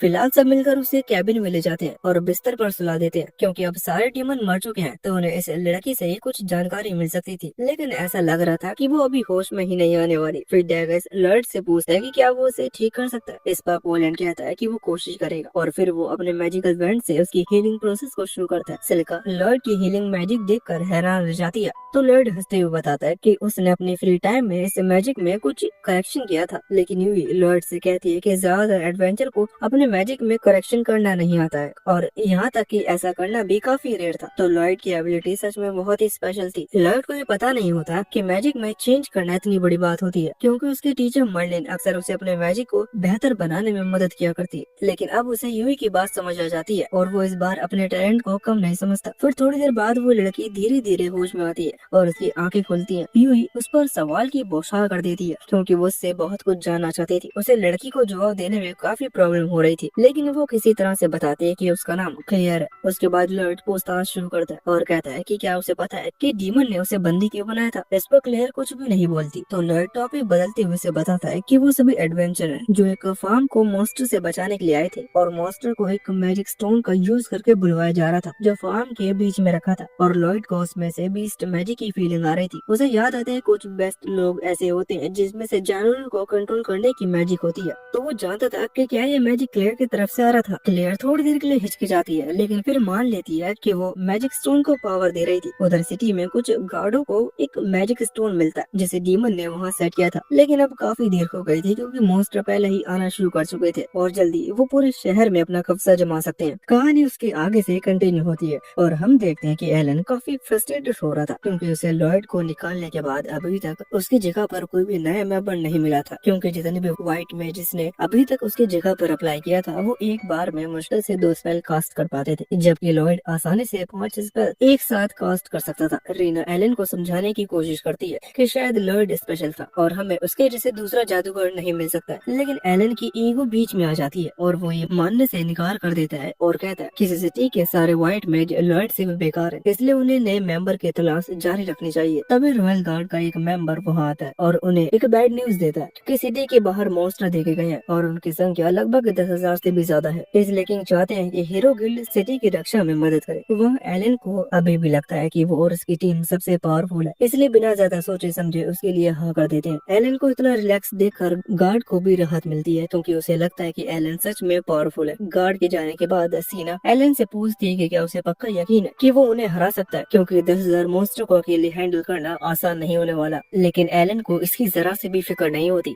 उसके दिमाग में बस यह चल रहा था कि जैसे ही वो इस मिशन को पूरा करेगा किंग उसे खूब सारे नाम देंगे और सभी लोग उसे सबसे पावरफुल इंसान के रूप में जानेंगे। लेकिन उसकी बातें सुनकर बाकी लोग पहले ही समझ जाते हैं कि इसका अंजाम अच्छा नहीं होने वाला। उधर जंगल में लॉयड और क्लियर जंगल में दूसरे मॉन्स्टर के ग्रुप का पता लगा लेते हैं। अगर ये मॉन्स्टर पहले वाले ग्रुप के साथ मिल जाते हैं तो सिटी को कोई भी नहीं बचा पाएगा। लॉयड क्लियर से कहता है कि उन्हें मॉन्स्टर से छुटकारा पाने के लिए कुछ करना ही होगा, लेकिन क्लियर इस बात को लेकर थोड़ा हिचकिचाती है और पूछती है कि क्या ऐसा कोई तरीका है जिनसे इन सारे मॉन्स्टर को बिना मारे रोका जा सके, क्योंकि भले ही डीमन उन्हें कंट्रोल कर रहे थे लेकिन इन सभी मॉन्स्टर को यहाँ लाने में उसकी एनर्जी का इस्तेमाल हुआ है, इसलिए वो उनके लिए खुद को जिम्मेदार मानती है। लॉयड समझ जाता है कि क्लियर इन मॉन्स्टर को नहीं मारना चाहती है, इसलिए वो प्रॉमिस करता है कि वो कुछ ऐसा प्लान बनाएगा जिससे सिटी भी बच जाएगी और मॉन्स्टर भी कम से कम मारे जाएंगे। लेकिन इसके लिए उसे क्लियर की मदद चाहिए होगी। वो पूछता है कि क्या क्लियर अपनी मैजिक का यूज करके इन मॉन्स्टर को उनके प्लेस पर वापस भेज सकती है। क्लियर कहती है ये पॉसिबल पॉसिबल है, लेकिन इतने सारे मॉन्स्टर को एक साथ संभाल पाना मुश्किल होगा। फिर लॉर्ड पूछता है कि अगर वो सपोर्ट मैजिक से उसकी ताकत बढ़ा दे तो क्या उसके बाद वो ये कर पाएगी। क्लियर इस पर श्योर नहीं होती, लेकिन वो कोशिश करने के लिए तैयार थी। वो मॉन्स्टर से बात करने के लिए अपनी मैजिक का यूज करने लगती है, लेकिन उसे ऐसा करने से जंगल में कोई चीज रोक रही थी और जब तक इस चीज को दूर नहीं किया जाता तब तक वो कुछ कर नहीं सकती थी। वहाँ एलन सिटी में सभी बचे हुए एडवेंचर्स की मीटिंग बुलाता है, लेकिन वो काफी निराश था क्योंकि बचे हुए सारे एडवेंचर बहुत कमजोर थे। फिर सीना उससे कहती है कि ये सारे ए रैंक और उससे ऊपर की टीम को पहले ही मिशन पर भेज दिया गया है, इसलिए यहाँ सिर्फ बी रैंक के और उसके नीचे एडवेंचर ही बचे हैं और ये काफी मुश्किल घड़ी है। लेकिन इसका यह मतलब नहीं है कि तुम इनकी बेइज्जती करो। एलन बी रैंक एडवेंचरर्स के साथ काफी बदतमीजी से बात कर रहा था, जिससे वो लोग गुस्से में आने लगते हैं। लेकिन इससे पहले कि माहौल ज्यादा बिगड़ता, गिल्ड ब्रांच मैनेजर वहाँ आ जाता है और सबको शांत करवा कर कहता है कि हम यहाँ मॉन्स्टर से लड़ने के लिए आए हैं, एक दूसरे से लड़ने के लिए नहीं, और ये समय बहस करने का नहीं है। तो एलन मान जाता है कि अब वो दूसरे के साथ अच्छे से बर्ताव करेगा। फिर एलन सबको अपना प्लान बताने के लिए खड़ा होता है। वो कहता है कि सब इमेज स्टार्टिंग में अपना सबसे पावरफुल अटैक यूज करेंगे और कम से कम 10 मॉन्स्टर को तो मार दे, और फिर जब तक वो लोग अपनी एनर्जी रिकवर करेंगे और बाकी फाइटर्स भी ऐसे ही करेंगे, और वो इसे तब तक रिपीट करेंगे जब तक ये सारे मॉन्स्टर खत्म नहीं हो जाते। अब कहने में तो ये प्लान बहुत इजी था, लेकिन एडवेंचर एलन से कहते हैं कि उनके पास इतनी पावर नहीं है कि वो इस प्लान पर काम कर सके। उनकी सबसे पावरफुल स्पेल भी मुश्किल से एक मॉन्स्टर को मार पाएगी, तो हर किसी के लिए 10 मॉन्स्टर को मारना तो इम्पॉसिबल है। ये सुनने के बाद एलन उन्हें फिर से यूजलेस कहने लगता है, लेकिन तभी मिया बोल पड़ती है कि वो खुद भी 10 मॉन्स्टर को नहीं मार पाएगी। तो एलन उससे पूछता है कि वो क्या कहना चाह रही है। इस पर मिया बताती है कि कुछ समय पहले से उसकी स्पेल की शक्ति अचानक से कम हो गई है और तब से वो मैजिक इतने अच्छे से यूज नहीं कर पा रही है। और ये सिर्फ उसके साथ नहीं हो रहा, बल्कि सीना, लुलू और रीना का भी यही हाल है, और ये लॉयड के उनके टीम छोड़ने के बाद से हो रहा है। ये सुनकर एलन कहने लगता है कि उन लोगों ने अपनी स्किल के बारे में उससे झूठ बोला, लेकिन रीना उसे साफ साफ कह देती है कि किसी ने भी तुमसे झूठ नहीं बोला, बल्कि ये चीज तुम्हारे साथ भी हो रही है, और अगर तुम अपने ट्रेनिंग के लिए थोड़ा सा भी डेडिकेटेड होते तो अब तक समझ चुके होते कि तुम पहले से कमजोर हो चुके हो, लेकिन तुम हीरो होने के घमंड में खोए हुए थे और अब तुम अपने टाइटल के भी हकदार नहीं हो। अब ये सब रीना ने सारे एडवेंचर के सामने बोला होता है, जिससे एलन को बहुत ज्यादा शर्मिंदगी महसूस होने लगती है और वो अपनी पावर दिखाने के लिए पूरी ताकत से रीना को पंच करने की कोशिश करता है, लेकिन रीना उसके पंच को आसानी से रोक लेती है। ये सारा सीन सभी लोग देख रहे थे, तो अब एलन की रेपुटेशन बचने का कोई चांस नहीं था, खास करके जब वो पिछले आधे घंटे से यहाँ सभी लोगों को कमजोर कह रहा था। उसके बाद वो शर्मिंदगी के कारण वहाँ से भाग जाता है और बाकी एडवेंचर सोच में पड़ जाते हैं कि आखिर ऐसा इंसान हीरो कैसे बन गया। उन्हें समझ आ जाता है कि वो उस पर भरोसा करके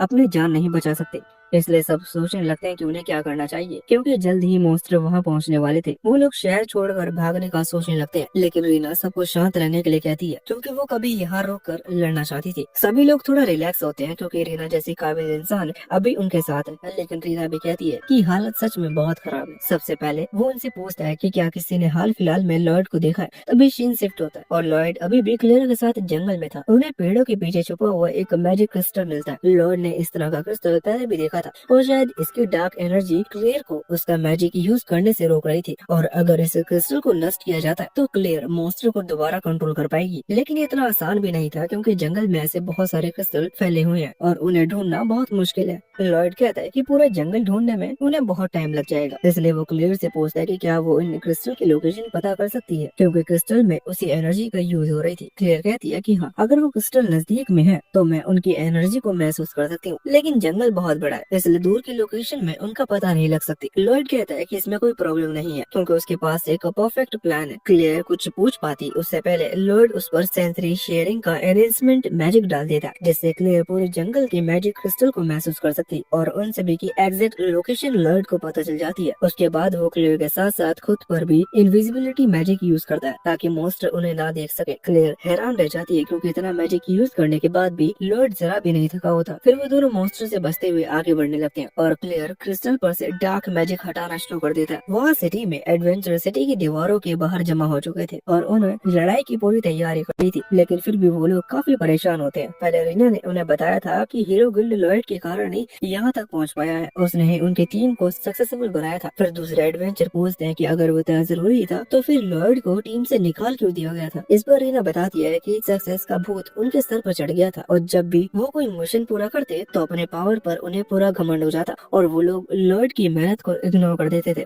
फिर वो सबसे कहती है कि अब लॉयड ही हमारी मदद कर सकता है, लेकिन गिल्ड मैनेजर बताता है कि लॉयड अभी शहर में नहीं है। हीरो गिल्ड के निकल जाने के बाद उसने एक एस रैंक टीम को ज्वाइन कर लिया है और वो अभी एक मिशन के लिए शहर से बाहर गया हुआ है। फिर रीना कहती है कि लॉयड अपने सपोर्ट मैजिक से अपने सफर को बहुत कम टाइम में पूरा कर सकता है और अगर उनकी किस्मत अच्छी रही तो हो सकता है कि अभी वो रास्ते में होगा। अब उनके पास कोई और ऑप्शन नहीं है, इसलिए रीना विश करती है कि लॉयड टाइम पर आ जाए। सबको रीना की बात पर भरोसा होता है, लेकिन अभी भी वो लोग काफी डरे होते हैं। फिर रीना के प्लान के अनुसार आर्चर्स तीर चलाकर सबसे पहले मॉन्स्टर की संख्या को कम करेंगे। उसके बाद जब मॉन्स्टर उनके बनाए गए ट्रेंचेस में घुसेंगे तो शील्ड बैरियर्स एक लाइन में खड़े होकर उन्हें रोकेंगे। उसके बाद मेज स्वॉर्ड अपनी पूरी ताकत से मैजिक अटैक करेगी। ये सब वो लोग ज्यादा देर तक नहीं कर पाएंगे, लेकिन इस स्ट्रेटजी से वो लॉयड और उनकी टीम के आने का इंतजार कर सकते हैं। वह रात में यूई और बाकी लोग सिटी के पास पहुंच चुके होते हैं और उन पर अभी भी लॉयड का स्पीड बूस्ट मैजिक का असर होता है, इसलिए वो थोड़ा आराम करने के बाद से आगे बढ़ना शुरू कर देते हैं। उधर लॉयड और क्लेयर को जंगल में आखिरी मैजिक स्टोन भी मिल जाता है और जैसे ही वो उसे डिसेबल करते हैं सारे मॉन्स्टर नॉर्मल हो जाते हैं। लेकिन उस स्पेल पर हाई वुल्फ्स और ब्लड पैंथर्स थे जिनके बीच में पहले से ही काफी दुश्मनी थी, तो वो नॉर्मल होते ही एक दूसरे से लड़ने लगते हैं और लड़ाई के बीच में एक मॉन्स्टर क्लियर से टकरा जाता है, जिसके कारण लॉयड का इनविजिबिलिटी मैजिक टूट जाता है और अब सारे मॉन्स्टर का ध्यान क्लेयर पर आ जाता है। क्लेयर इतनी डर जाती है कि वो ये भूल जाती है कि वो अपने पावर से मॉन्स्टर को कंट्रोल कर सकती है और इससे पहले कि मॉन्स्टर क्लेयर को मार देते